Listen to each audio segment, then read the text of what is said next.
今天家里终于添置了多少年之前就应该买的大冰箱。我买的这个冰箱还是咱们国产的海尔的，这个好便宜，比那个三星、LG 便宜一半还多。它主要是这个大小正好是我要的，就买了个海尔的。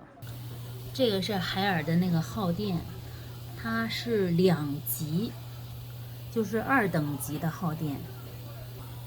我找了海尔的另一个是3等级耗电的，这个等级如果是1的话是越贵那样的，所以这个冰箱是2等级耗电，就是也还可以。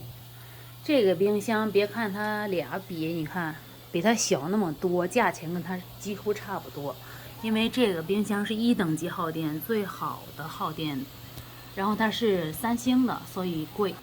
这个粉红色主要图它长得漂亮又大，装东西多。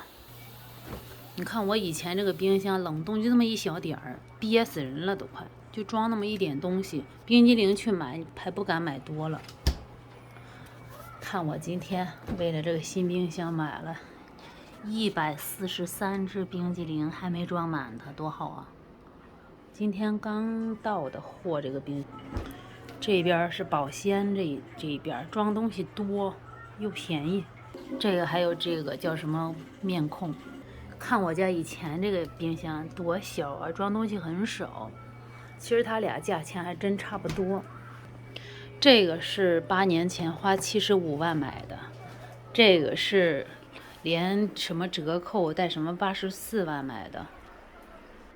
所以早知道早买个这种大的冰箱了。